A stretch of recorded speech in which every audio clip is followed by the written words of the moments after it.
Hey friends, I'm Otis Gibbs, and this is my buddy Guthrie Trapp. He's going to share some stories about his friendship with Billy Gibbons.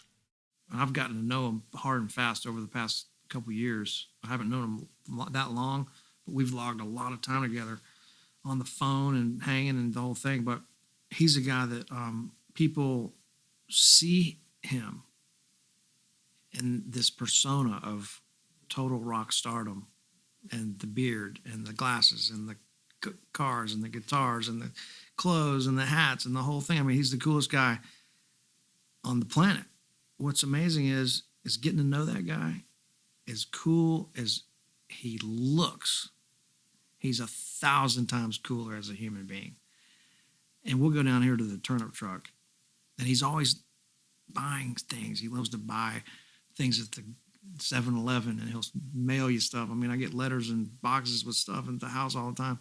And he's always giving stuff to people. And he's got the jacket where he's got the notepad in here. And if he meets somebody, he'll sketch out a little thing. He's a great artist. He loves to draw little things, and he can come up with all this crazy cool stuff. He's like the blues man that went to the future and then came back. That's the best way that I can describe Billy. Is he's sharp as shit. He's on top of it. And you think that things might be getting a little over here, and then he comes right back with, man, he just knows exactly what he's doing at all times. We were riding around one day, and he goes, man, isn't there a turnip truck over here? And I went, yeah, it's right down the street here. That's our little health food store, right?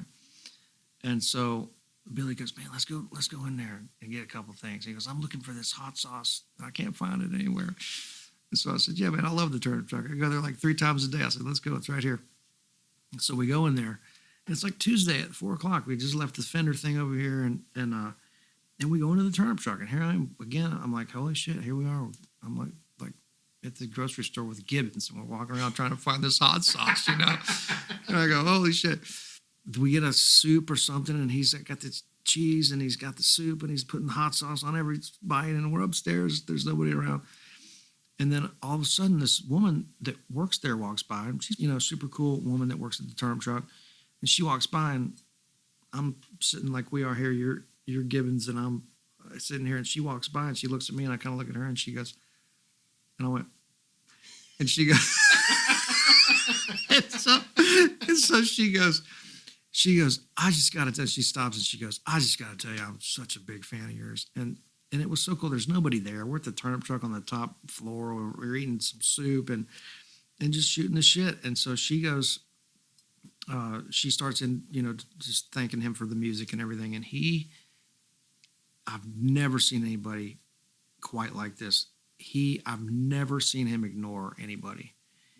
That woman, they started talking about tamales. For 45 minutes, I'm sitting there watching these two go back and forth about tamales and this and that. And I mean, he would have talked to her for another 30 minutes. I mean, and he pulls out the notepad and writes a handwritten note and like selfie does, he won't let anybody, hey, Billy, you want me to take a photo? He goes, no, I got it, man. He does the selfie, puts on the glasses, does the, it's like, man, and I'm talking about not one time, for the past 2.5 years, every time I've been around him, that's how he is.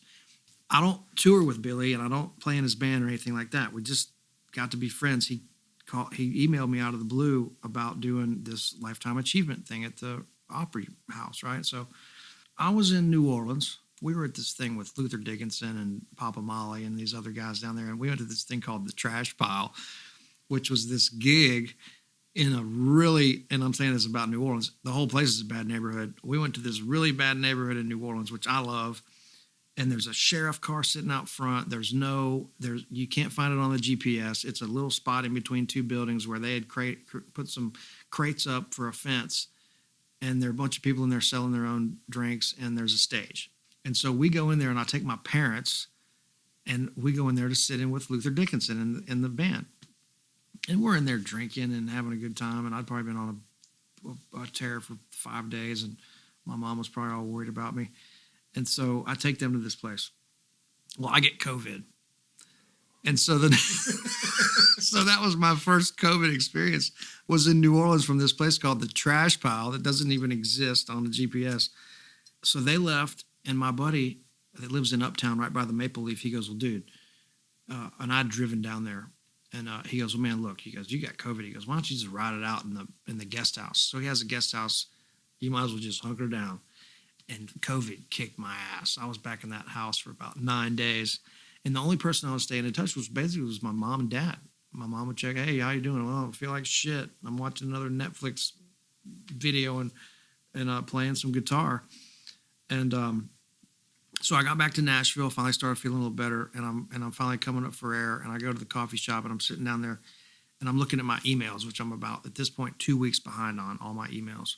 And so I'm going through all the emails, and I'm deleting a bunch of shit, and I'm looking through them, blah, blah, blah, and I see Billy Gibbons come up on the header, and I go, well, that's weird. I said, I don't really know Billy. I met him one time at Todd's amp shop, and that was it. And then here years later, I see the name stuff, and I go, well, I said, I must have ended up on his mailing list accidentally or something, and I almost just deleted it.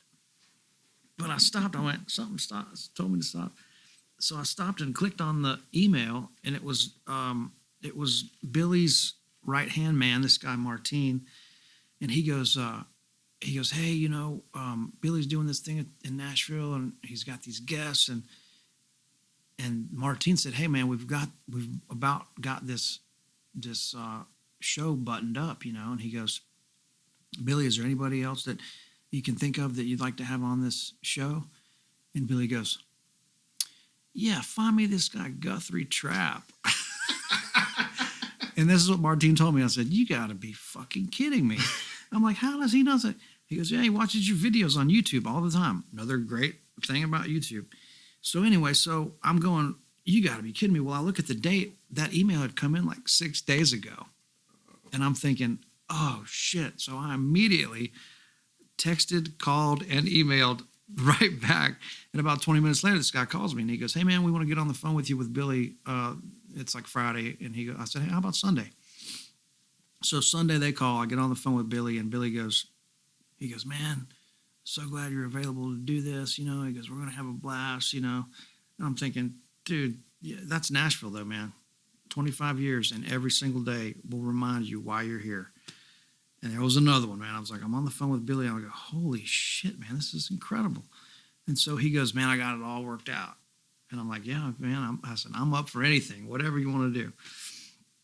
And he goes, okay, man. He goes, this is what we're going to do. He goes, I want you to come out there with the Telecaster, old greenie, he called it, green Telecaster. He goes, I want you to come out with the Telecaster. And he goes, I'm going to play the snare drum. And I went, okay. I said, yeah, man. Like, you think we should get an upright bass player or something? He goes, no. He goes, I want to play the snare, and you're going to play the telly, and I'm going to walk out. We're going to walk out together. I'm going to walk out, and they're going to have a snare there for me. And he goes, I'm going to start a train beat. And he goes, I just want you to do the Telecaster thing. And I went, all right, man. I said, you got it. What am I going to do? I'm not going to say, I'm not going to start throwing out other suggestions to this guy. I'm on the phone with him for 15 minutes, first time in my life. And so we did. We went and rehearsed it. And I'm the only person on that show that got to play with him, just the two of us. The whole rest of the band, Audley and Fred and all our dear buddies, me and him walked out there, just the two of us, and did this little improv for about a minute and a half. And it worked, and that's what it was. But he's got this all already planned out. He knows what he's going to do. He knows what he's going to say, how he's going to introduce it, and the whole thing. So he's a very, very creative guy. I mean, just unbelievable. And so that's how I met him, And the other person I met that day that I've never approached was Jimmy Vaughn. And we had dressing rooms. Mine was over here and his was over here. And he stopped me in the hallway because I never approached Jimmy Vaughn before. And he said, man, I like that country stuff you're doing out there. And I was like, well, man, thanks. I said, Jesus, I'm a huge fan of yours. And he goes, oh, man. He goes, well, here's my wife, and my dressing room's right there. I said, well, my mom and dad are right here. I said, this is our dressing room. And he came in and he started playing it. Have you ever heard this? And he's playing music on his phone and sticking it up to my ear. And I'm like, are you fucking kidding me? You got to be kidding me. And so he ended up being just another one of the coolest guys that you've ever been around, ever. I mean, Jimmy Vaughn is awesome. Yeah, I mean, I haven't stayed in touch with him or anything, but that day was a good this 5 or 6 hour hang, you know. Funny story about Jimmy Vaughn. So we had done that whole thing, you know, we're waiting around a lot. It's a big production. Everybody's out there. And so it comes time to do the show. And I'm standing there by Jimmy because he had the first song. And mine was way later. It's a wait around for a long time. So Jimmy Vaughn's standing right here and I'm standing next to him. And he's about to go do the first song of the show. And he's got the white Strat, got a capo on, got the flat wound strings, the whole thing. He's warming up and he's kind of like, I'm like checking him out, you know. We're just standing there and he's playing all these like really awesome jazz chord melody things, like really cool shit you don't hear him do on his records. It's like he's known for the not easy, but not super complicated guitar stuff, which is why we love him. It's amazing. But he's not known for like jazz chords, right? So he's going through all this stuff, and I looked at him, and I went, hey, man, so what is all this stuff? He goes, yeah, man, don't tell anybody. I went, Jesus. I'm like, we've known who you are for our whole lives, and we've never seen you do that. And that's how cool those guys are, man. They just don't. It's like, man, what, you've got all that, and you're not. Where's all that stuff? Like I say, man, you don't get to be that cool until you're that old. You know what, man? I've never played one of his guitars. They've got 8s or 7s on them. These strings that are, if nobody knows what that is, that means it's a really light gauge guitar string that you could bend all the way up. And then most of us use like a 10 through 46, and he's got the 7, which is like, we think 9s are light, and he's got that thing. Well, I think that goes back to the B.B. King story where Billy was hanging with B.B. King, and one of them said, hey, can we play your guitar? Maybe Billy asked to play B.B.'s guitar, and he had these real kind of light strings on it. And Billy was like, man, we thought, you know, to get that tone, you had to have these big strings. And B.B. goes, no, man, why are you working so hard? He goes, man, put some light strings on there. And then Billy's been, of course, he took it to like 7s, which is like you could bend those around the block and back. But to get that tone and to play that in tune on that light of a gauge of a string, it's pretty, that alone is incredible.